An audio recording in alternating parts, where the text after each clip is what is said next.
الحمد لله نحمده ونستعينه ونستغفره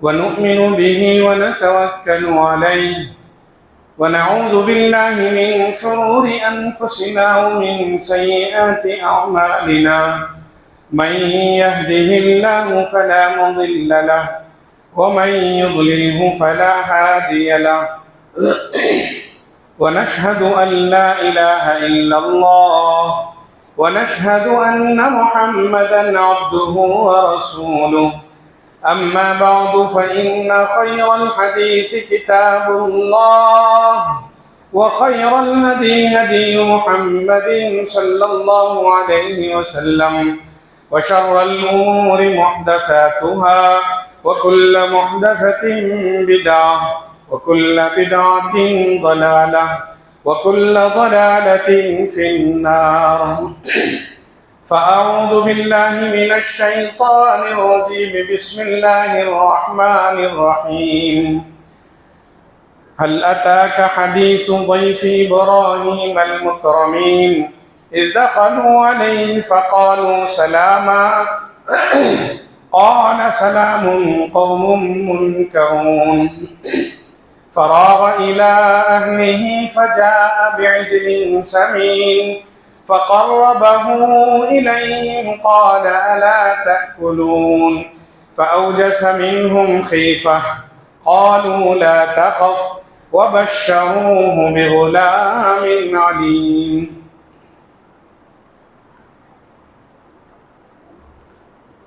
برادران ملت، معزز سامعین اور ملت اسلامیہ کے نوجوانوں،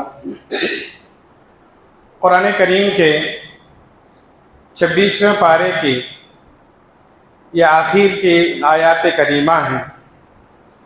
ان آیات میں اللہ تعالیٰ نے حضرت ابراہیم علیہ السلام کے اس دور کا اور اس وقت کا قصہ بیان کیا ہے جس میں حضرت ابراہیم علیہ السلام کی عمر کا ایک طویل عرصہ گزر چکا تھا اور ابھی تک ان کو اولاد نہیں ہوئی تھی، اور پھر یہی وہ دور تھا جب انہی کے قریب کی بستی میں حضرت لوط علیہ السلام جہاں کار نبوت انجام دے رہے تھے، وہ قوم بہت ہی زیادہ نافرمانی میں اتر آئی تھی اور بہت ساری ان کی غلطیاں تھیں، جس کی وجہ سے اللہ نے ان کو عذاب دینے کا فیصلہ فرمایا۔ تو اس موقع پر اللہ تعالیٰ نے حضرت ابراہیم علیہ السلام کے پاس فرشتوں کو انسان کی شکل دے کر نوجوانوں کی شکل میں حضرت ابراہیم علیہ السلام کے پاس 2 کام لے کر آئے تھے۔ اس کی تفصیلات میں نے اس سے پہلے عرض کی ہیں۔ حضرت ابراہیم علیہ السلام کے پاس فرشتے آئے 2 کام لے کر۔ ان میں سے ایک کام ان کا یہ تھا کہ حضرت ابراہیم علیہ السلام کو اولاد کی خوشخبری سنائیں، اور دوسرا کام یہ تھا کہ حضرت ابراہیم علیہ السلام کو یہ اطلاع بھی دیں اور قوم لوط کو اللہ کے عذاب میں مبتلا کرنے کا جو کام سونپا گیا تھا اسے بھی پورا کیا جائے۔ حضرت ابراہیم علیہ السلام کے پاس یہ نوجوان جو اصل میں فرشتے تھے، انسان کی شکل میں آئے تھے، حضرت ابراہیم کو پہلے پتہ نہیں تھا کہ یہ فرشتے ہیں۔ حضرت ابراہیم علیہ السلام نے یہ سمجھا کہ یہ مہمان ہیں، ہمارے پاس آئے ہیں، اجنبی ہیں، مسافر ہیں، ان کا اکرام کیا جائے، ان کی خاطرداری کی جائے، ان کی مہمان نوازی کی جائے۔ چنانچہ جب وہ آئے تو ان کو بٹھایا اور ان کی میزبانی میں لگ گئے۔ ایک بچڑا ذبح کیا، گھر میں جو اچھا بہترین دمبا تھا اسے ذبح کیا، اور پھر ذبح کر کے اسے بنا کر جب دسترخوان بچھایا، کھانا چنا اور پھر اس میں یہ سب ساری چیزیں پیش کی تو انہوں نے کھانے سے منع کر دیا۔ تب پتہ چلا کہ یہ اصل میں انسان نہیں ہے، فرشتے ہیں، اور اولاد کی خوشخبری لے کر آئے ہیں حضرت ابراہیم کے لیے، اور قوم لوط کے لیے عذاب کا پیغام لے کر آئے ہیں اللہ کی طرف سے۔ یہ واقعہ ہم سب کو معلوم ہے۔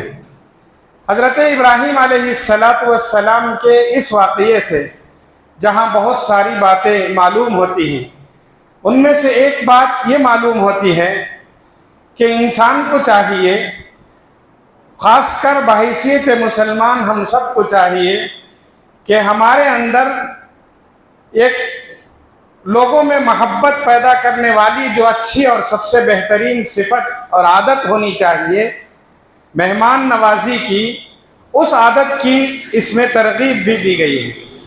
اس میں یہ بتایا گیا ہے کہ جہاں حضرت ابراہیم علیہ السلام کی بہت ساری خصوصیات تھیں، ان میں سے ایک بہت بڑی خصوصیت ان کی یہ تھی کہ وہ ہر ایک کے ساتھ اچھا سلوک کرتے تھے، اور خاص طور پر جب ان کے گھر کوئی مہمان بنتا تھا تو اس کی مہمان نوازی بڑے ہی خوب سے خوب تر انداز میں فرماتے تھے، بڑی عزت کرتے تھے، بڑی تکریم کرتے تھے، حتیٰ کہ اگر ایسا آدمی بھی مہمان بن جائے جو آپ کو جن کو یہ پہچانتے نہ ہو، تب بھی ان کے ساتھ حسن سلوک کرتے تھے۔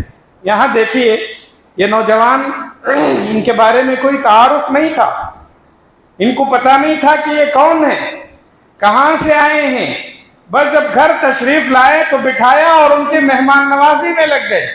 قرآن نے خود کہا قوم منکرون، یہ اجنبی لوگ تھے ان لوگوں کے لیے، مگر اس کے باوجود ان کے لیے بہترین کھانے پینے کا نظم کیا۔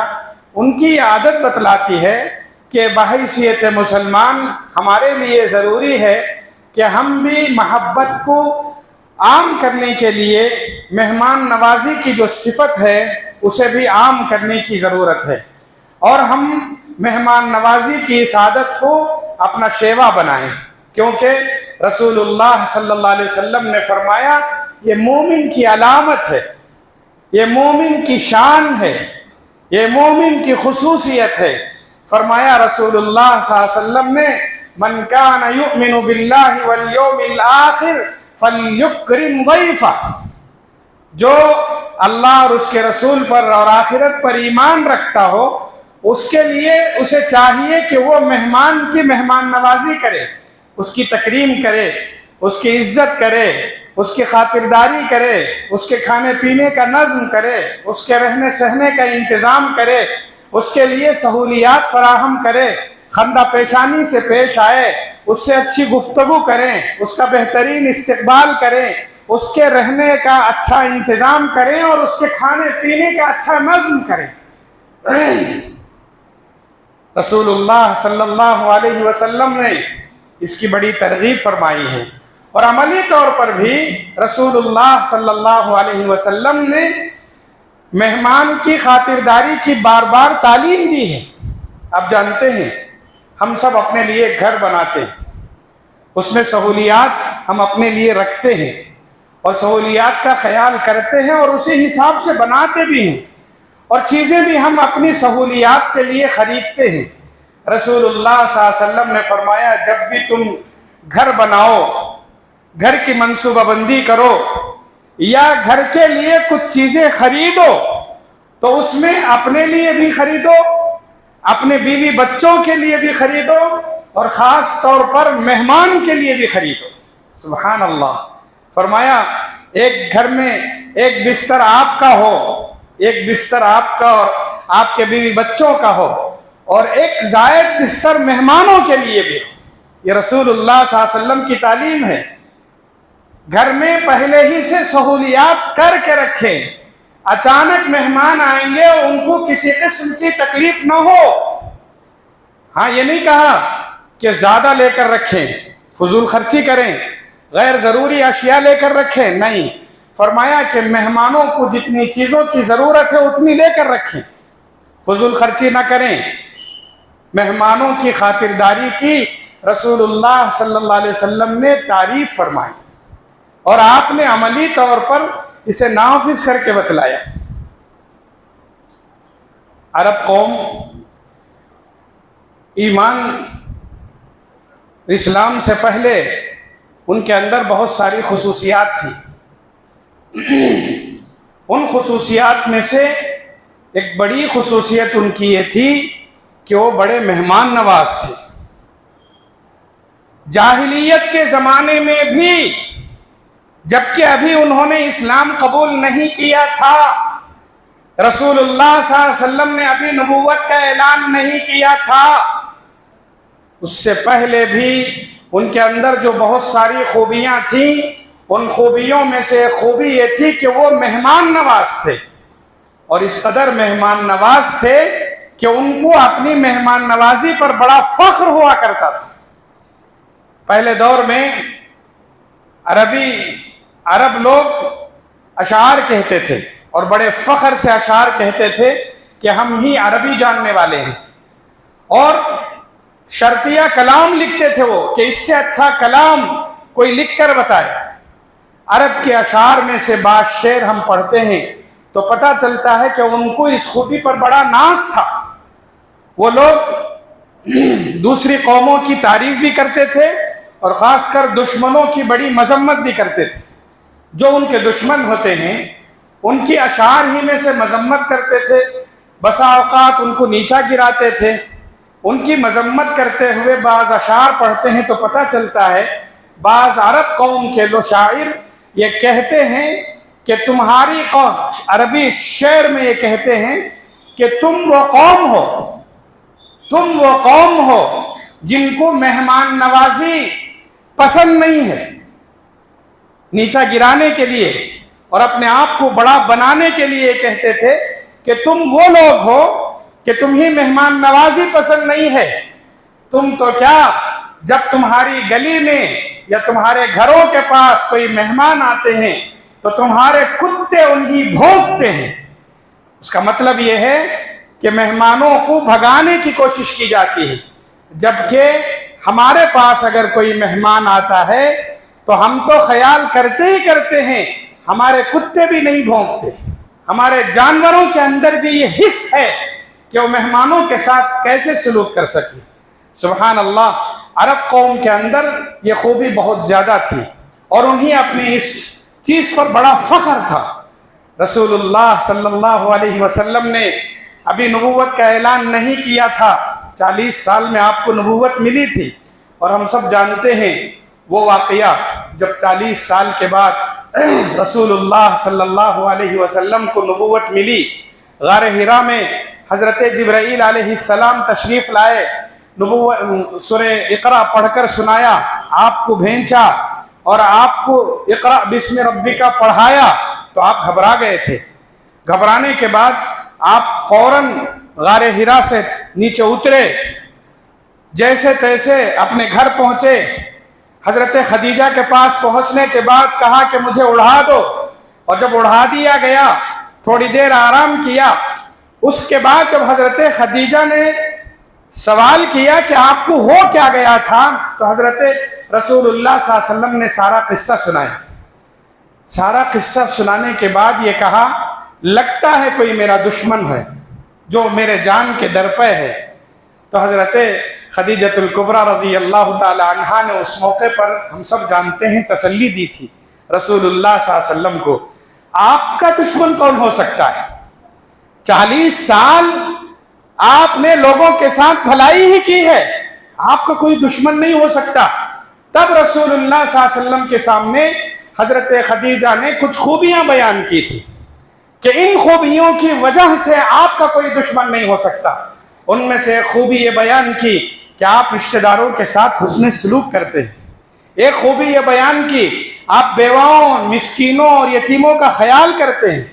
ایک خوبی یہ بیان کی کہ کوئی آدمی بوجھ اٹھا کر جا رہا ہے، آپ اس کے بوجھ کو ہلکا کرتے ہیں. ان خوبیوں کے ساتھ ایک خوبی یہ بیان کی کہ ان خوبیوں کے ساتھ آپ کے اندر ایک اور خوبی یہ ہے کہ آپ بڑے مہمان نواز ہیں. چند جو خوبیاں رسول اللہ صلی اللہ علیہ وسلم کی نبوت سے پہلے کی بتلائیں اور یہ کہا کہ آپ کا کوئی دشمن نہیں ہو سکتا. کیوں؟ اس لیے کہ آپ تو مہمان نواز ہیں، آپ تو محبت تقسیم کرتے ہیں، آپ کا کوئی دشمن نہیں ہو سکتا. مہمان نوازی اسلام کی بنیادی تعلیم ہے. اسے شرافت نفس کہا گیا ہے۔ شریف لوگوں کا کام یہ ہے کہ وہ مہمان نوازی کرتے ہیں۔ قرآن کریم میں ایک مقام پر ان لوگوں کی مذمت کی گئی ہے جو لوگ مہمان نوازی نہیں کرتے۔ ہم سب وہ قصہ جانتے ہیں جس میں حضرت موسیٰ علیہ السلام اور حضرت خضر علیہ السلام کی ملاقات ہوئی تھی، اور حضرت موسیٰ علیہ السلام نے وہاں بہت ساری چیزیں سیکھی تھی۔ ان میں سے ہم یہ جانتے ہیں کہ ایک مقام پر سے حضرت موسیٰ علیہ السلام اور حضرت خضر گزر رہے تھے۔ اجنبی مقام تھا، یہ مسافر تھے، ان کو کھانے پینے کی ضرورت تھی۔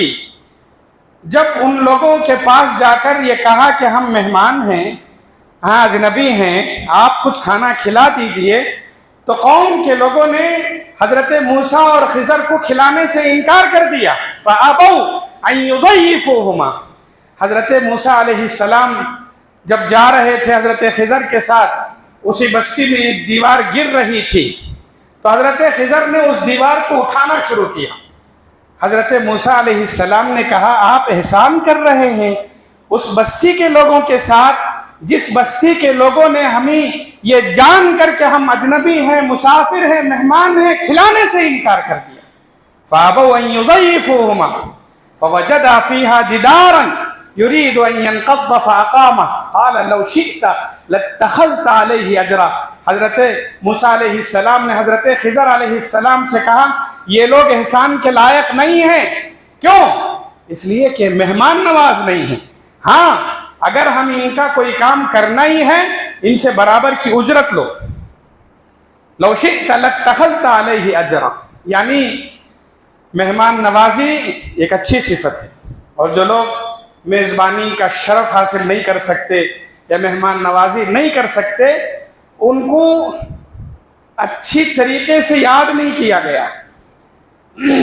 رسول اللہ صلی اللہ علیہ وسلم نے اسلام لانے کے بعد صحابہ کرام کو جہاں بہت ساری تعلیمات دیں، ان میں سے ایک بنیادی تعلیم یہ تھی کہ جو مہمان نوازی کا جذبہ آپ کے اندر پہلے سے ہے اسے باقی رکھو۔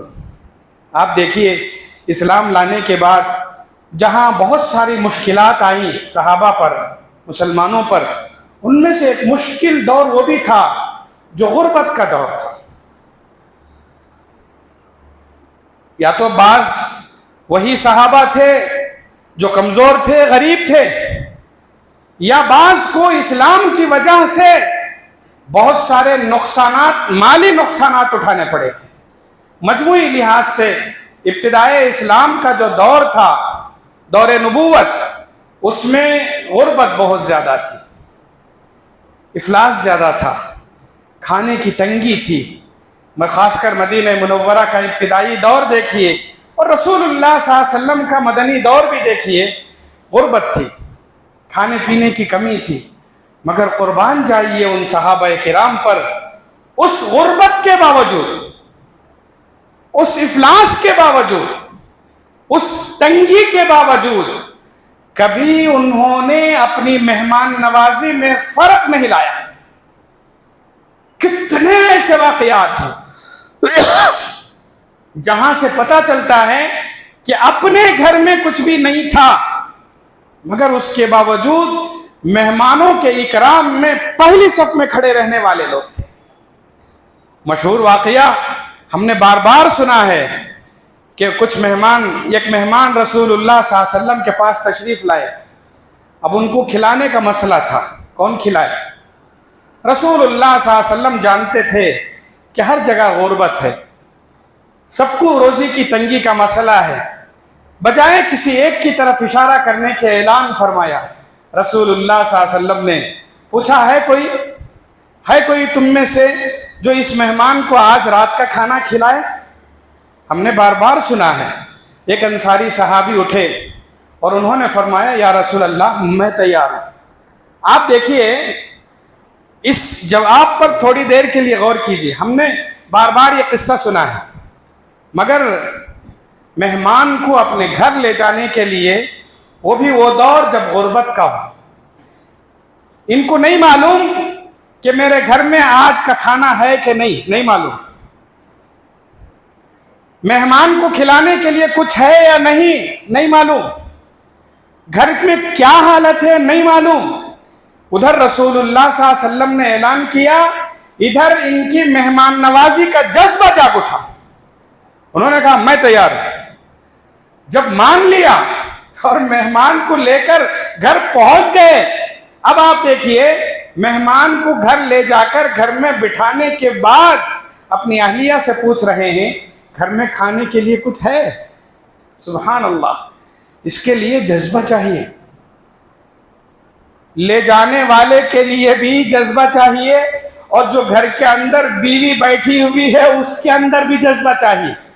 بسا اوقات ہوتا یہ میرے اندر تو کھلانے کی عادت ہوتی، مگر گھر لے جاؤں بیوی کی ڈانٹ، بیوی کی کھری کھوٹی باتیں، اس کی وجہ سے میں مہمان کو کھلا نہیں پاتا۔ سبحان اللہ، اس دور کے مرد اور خواتین سب کے اندر وہ جذبہ تھا۔ گھر لے گئے، پوچھا کھانے کے لیے کچھ ہے؟ کہا کہ ہے، مگر کھانے کی حد تک ہے، کھلانے کی حد تک نہیں۔ ابھی کھانے کی حد تک صرف بچوں کے کھانا ہے، ہمارے لیے بھی نہیں ہے، بچے کھا سکتے ہیں اتنا ہی ہے۔ اللہ اکبر۔ اس کے بعد جو ہوا وہ واقعہ ہم نے بار بار سنا ہے۔ بیوی سے کہا ٹھیک ہے میں مہمان کو لے کر آ گیا ہوں، آپ ایسا کرو کھانا جو ہے وہ رکھ دو، ساتھ میں ہم کو بھی کھانا ہے، مگر جب کھانا شروع ہو آپ چراغ گل کر دینا، اور پھر رات کے اندھیرے میں میں ایسے بنوں گا جیسے میں بھی اس کے ساتھ کھا رہا ہوں، پھر اس کے بعد مہمان کو پیٹ بھر کر کھلائیں گے، ہمارا فرض ادا ہو جائے گا، رسول اللہ صلی اللہ علیہ وسلم کے حکم کی تعمیل بھی ہو جائے گی۔ سبحان اللہ، یہ واقعہ ہم نے بار بار سنا ہے، ہم نے بار بار کہا ہے۔ تھوڑی دیر کے لیے غور کر کے دیکھیے، کیا یہ کہنے میں جتنا آسان ہے، سننے میں جتنا آسان ہے، کیا کرنے میں اتنا آسان ہے؟ نہیں۔ ایک مہمان کو گھر لے کر جانا بغیر کسی تیاری کے، اور گھر کی عورت خوشی خوشی تیار ہو جانا، چراغ گل کرنا، اپنا کھانا اور اپنے بچوں کا کھانا ان کو کھلانا آسان نہیں تھا۔ ہو سکتا ہے آج کے اس دور میں ہمارے لیے سمجھنا مشکل ہو، مگر وہ دور تھا جب ایک وقت کا کھانا نہیں ہوتا تھا، ایک وقت کی روٹی میسر ہو گئی، بہت بڑی بات۔ انہوں نے یہ نہیں سوچا کہ اگر رات میں ان بچوں کو ہم نے بھوکا سلا دیا تو کل کیا ہوگا؟ کل بھی تو غربت والا دن تھا، کل کے لیے بھی ان کے پاس کچھ بھی نہیں تھا۔ قرآن نے اللہ کو یہ ادا اتنی پسند آئی کہ ادھر رات میں یہ واقعہ ہوا، ادھر صبح سویرے اللہ کے رسول پر آیت نازل ہوئی۔ یہ وہ لوگ ہیں جو اپنی ضرورتوں پر دوسروں کی ضرورتوں کو ترجیح دیتے، ان کے خود یہ بھوکے رہے، ان کی بیوی بھوکی رہی، ان کے بچے بھوکے رہے، مہمان کو پیٹ بھر کر کھلایا۔ وَيُؤْثِرُونَ عَلَىٰ أَنفُسِهِمْ وَلَوْ كَانَ بِهِمْ خَصَاصَةٌ، ان کو نقصان ہو جائے اس کے باوجود دوسروں کے خوشی اور آرام کے لیے یہ تیار رہتے تھے۔ سبحان اللہ، یہ رسول اللہ صلی اللہ علیہ وسلم کی تربیت کا اثر تھا۔ آپ علیہ السلام نے ان کو یہ بتلا رکھا تھا کہ مہمان آتا ہے، بظاہر ہم اپنے گھر سے کھلاتے ہیں، بظاہر ہم اپنے جیب سے ان کو خرچ کرتے ہیں، بظاہر ہم ان کو اپنا کمرہ دیتے ہیں، بظاہر ان کو ہمارے آرام کو چھوڑ کر ان کے آرام کا خیال کرتے ہیں، مگر حقیقت یہ ہے کہ مہمان جب آتا ہے تو برکت لے کر آتا ہے۔ یہ کہنے کی بات نہیں ہے، آزمائے جانے کی بات ہے۔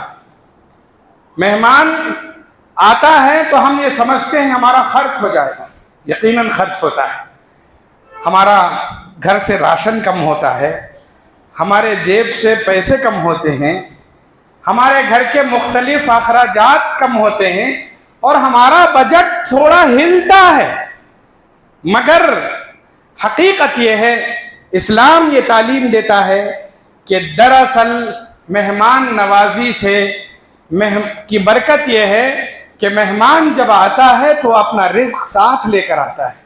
مہمان جب آ کر ہمارے گھر سے رزق کھاتا ہے، کچھ بھی استعمال کرتا ہے، اس سے اللہ برکت دیتے ہیں۔ یہ کہنے کی بات نہیں تھی اور کہنے کی بات نہیں ہے، یہ رسول اللہ صلی اللہ علیہ وسلم کا ارشاد ہے اور صحابہ کرام نے اس کا مشاہدہ فرمایا۔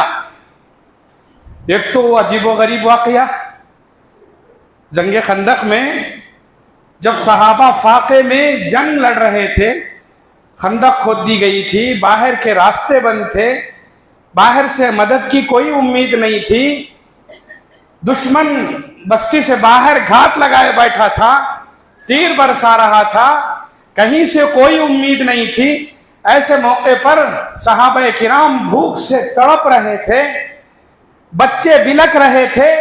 حضرت جابر کے ذہن میں خیال آیا تھا کہ میں تھوڑا سا کھانا رسول اللہ صلی اللہ علیہ وسلم کو کھلا دوں، اور جیسے ہی رسول اللہ صلی اللہ علیہ وسلم نے سنا کہ ان کے گھر میں آج رات دعوت ہے، حضرت رسول اللہ صلی اللہ علیہ وسلم نے تو اعلان فرما دیا کہ لوگوں آج چلو جابر کے کہہ جائیں گے۔ سبحان اللہ، سبحان اللہ، سوچ کر دیکھیے، غربت ہے، فقر و فاقہ ہے، کئی دن سے بھوکے ہیں، صرف حضرت رسول اللہ کے لیے دعوت کا انتظام فرمایا تھا اور آپ نے عام اعلان کر دیا۔ قربان جائیے اس اعلان پر، قربان جائیے اس مہمان، اس میزبان پر جسے اپنی میزبانی پر فخر ہوا کہ آج میرے دسترخوان پر حضور اور صحابہ کرام آئے۔ نہ ڈر، نہ خوف، نہ اضطراب، نہ بے قراری ہوا بھی۔ دنیا نے حیرانی سے وہ منظر دیکھا تھا جب رسول اللہ صلی اللہ علیہ وسلم اپنے صحابہ کے ساتھ تشریف لائے۔ 2-4 آدمیوں کا بنا ہوا کھانا پوری فوج کے لیے کافی ہو گیا۔ سننا آسان ہے، کہنا میرے لیے آسان ہے، مگر یہ برکت ہے، یہ معجزہ ہے رسول اللہ صلی اللہ علیہ وسلم کے ذات گرامی کا، اور یہ برکت ہے صحابہ کرام کی اس میزبانی کا اور ان کی مہمان نوازی کا۔ جذبہ ہو، محبت ہو، ہمت اور حوصلہ ہو تو پھر اللہ برکتوں سے نوازتے ہیں۔ میں نے جیسے ابھی کہا، غربت تھی، فقر و فاقہ تھا۔ اس دور میں ایک جماعت ایسی تھی جن کا کام صرف علم حاصل کرنا تھا۔ وہ مسجد نبوی میں بیٹھتے تھے، 24 گھنٹے وہیں رہتے تھے۔ ان کو اصحاب صفہ کہا جاتا تھا۔ بڑے بڑے کبار صحابہ اس میں تھے۔ وہ ہمیشہ رسول اللہ صلی اللہ علیہ وسلم کی ایک بات کو نوٹ فرماتے اور لوگوں میں حدیث عام کرتے تھے، علم سیکھتے تھے۔ خود رسول اللہ صلی اللہ علیہ وسلم ان کی بڑی قدر فرماتے تھے۔ ان کے جو کھانے پینے کا نظم تھا وہ صحابہ کے اور رسول اللہ صلی اللہ علیہ وسلم کے ذمہ تھا۔ آپ کے پاس کچھ آتا تو ان کو کھلا دیتے تھے۔ صحابہ میں سے بعض کو بعض کے ذمہ لگا دیا تھا۔ بعض صحابہ خود لا کر ان کو کھلانے پلانے اور کپڑا پہنانے کا انتظام کرتے تھے۔ ایک مرتبہ ایسا ہوا کہ اصحاب صفہ کے لیے کھانے پینے کا نظم مشکل ہو گیا۔ رسول اللہ صلی اللہ علیہ وسلم نے اعلان فرمایا، جس کے گھر میں بھی زائد رزق ہے، اگر کسی کے گھر میں 3 آدمیوں کا کھانا ہے، ایک زائد آدمی کو لے جائے اصحاب صفہ میں، وہ ان میں سے کھانا کھلا دے۔ کسی سے یہ نہیں کہا کہ تم 10 لے لو، تم 12 لے لو، تم 15 لے لو۔ ہر ایک کے پاس اعلان فرمایا، حسب سہولت آپ کے گھر میں جتنے مہمانوں کو کھلانے کا نظم ہو سکتا ہے، آج ان کو اپنے گھر لے جاؤ۔ جانتے ہیں خود حضور صلی اللہ علیہ وسلم نے 10 اصحاب صفہ سے کہا کہ میں تم کو آج کھلاؤں گا۔ جس صحابی کے اندر جس کی طاقت جیسی تھی ویسے ایک صحابی کو لیا حضور صلی اللہ علیہ وسلم کے پاس حضرت ابو بکر صدیق تشریف لائے رضی اللہ تعالیٰ عنہ، اور انہوں نے فرمایا یا رسول اللہ 3 مہمانوں کو میں لے کر جاتا ہوں۔ ٹھیک ہے، 3 مہمانوں کو لے کر گئے، اپنے گھر میں بٹھایا، کھانے کا نظم کیا۔ حضرت ابو بکر فرماتے ہیں رضی اللہ تعالیٰ عنہ، جب ان مہمانوں نے کھانا شروع کیا اور ان مہمانوں کے لیے کھانا نکالا جا رہا تھا، تو حضرت ابو بکر صدیق اور ان کے گھر والوں نے حیرانی سے دیکھا کہ ایک مہمان اپنے کھانے میں سے ایک لقمہ لیتا تو ایک لقمہ کم تو ہوتا تھا مگر برتن میں کھانے کا اضافہ ہوتا تھا۔ کھانا کھانے سے کھانا کم ہوتا ہے یا زیادہ ہوتا ہے؟ کھانا کم ہوتا ہے۔ ان مہمانوں کی برکت سے حضرت ابو بکر صدیق اور ان کے گھر والوں نے دیکھا کہ لقمہ جیسے جیسے ان کے منہ میں جا رہا ہے ویسے ویسے کھانے کے برتن میں کھانے کا اضافہ ہو رہا۔ 3 آدمیوں کا کھانا تینوں نے پیٹ بھر کر کھایا، اور جتنا شروع کیا تھا ختم ہونے پر اتنا ہی کھانا باقی تھا۔ حضرت ابو بکر صدیق نے برکت کا ایسا خوبصورت منظر دیکھ کر اس ہانڈی کو، اس برتن کو رسول اللہ صلی اللہ علیہ وسلم کے پاس لے گئے۔ کہا یا رسول اللہ، یہ کھانا میں نے مہمانوں کے لیے بنایا تھا، سیر ہو کر انہوں نے کھا لیا ہے، مگر وہ کھانا جو کا توں باقی۔ آپ علیہ السلام نے فرمایا لاؤ کھانا۔ آپ نے اس میں سے کھایا، جتنے صحابہ تھے سب نے کھایا، جتنے کھا سکتے تھے سب نے تناول فرمایا۔ پھر حضرت ابو بکر فرماتے ہیں اس کے باوجود وہ کھانا اتنا کا اتنا باقی تھا۔ صحابہ نے مہمانوں کو کھانا کھلا کر رزق میں بڑھوتری اور رزق میں برکت کا خوبصورت منظر اپنی آنکھوں سے دیکھا۔ اس کا مطلب یہ ہے کہ مہمان آتا ہے تو ہمیں اپنی پیشانی پر بل لانا نہیں ہے، ہمیں اپنی جیب ٹٹولنے کی ضرورت نہیں ہے، ہمیں کسی قسم کا بہانہ کرنے کی ضرورت نہیں ہے، تنگ دلی اور تنگ دستی دکھانے کی ضرورت نہیں ہے۔ مہمان آئے خوش ہو جائیں، اللہ برکت کا ذریعہ پیدا کر۔ یہ واقعات اس دور کے ہیں جس دور میں فقر تھا، غربت اور افلاس تھی، ایک وقت کی روٹی کے بعد دوسرے وقت کی روٹی کا یقین نہیں تھا۔ اس موقع پر ان صحابہ کرام کے ذریعے یہ حیرت انگیز کارنامے انجام پائے۔ اس لیے اسلام کی تعلیم یہ ہے، اسلام ہمیں یہ تعلیم دیتا ہے کہ ہم مہمانوں کی مہمان نوازی کریں، ان کے ساتھ حسن اخلاق کے ساتھ پیش آئیں۔ آپ اسلامی آداب دیکھیے کہ مہمانوں کے کیا آداب ہیں۔ ان آداب میں سے پہلا ادب یہی بتلایا گیا ہے کہ آپ جب بھی یہ سنیں کہ آپ کے گھر مہمان آنے والا ہے، سب سے پہلے خوشی کا اظہار کریں۔ یہ مت سوچیں اب کیا ہوگا، کیسے ہوگا، کیا کروں، نہیں، بس استقبال کیجیے۔ آپ حضور صلی اللہ علیہ وسلم کی یہ تعلیم ہے کہ ہم سب سے پہلے ان کا استقبال کریں۔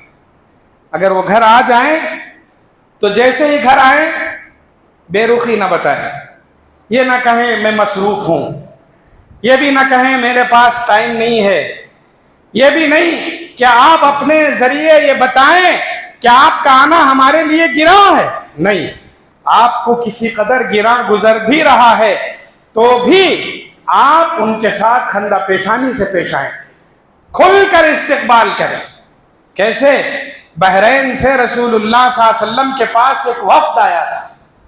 وفد کا مطلب ایک آدمی نہیں بلکہ بہت سارے آدمیوں کی ایک جماعت آئی تھی۔ آپ نے ان کو دیکھ کر اپنی زبان سے کھل کر استقبال کیا، اہلاً و سہلاً و مرحبا،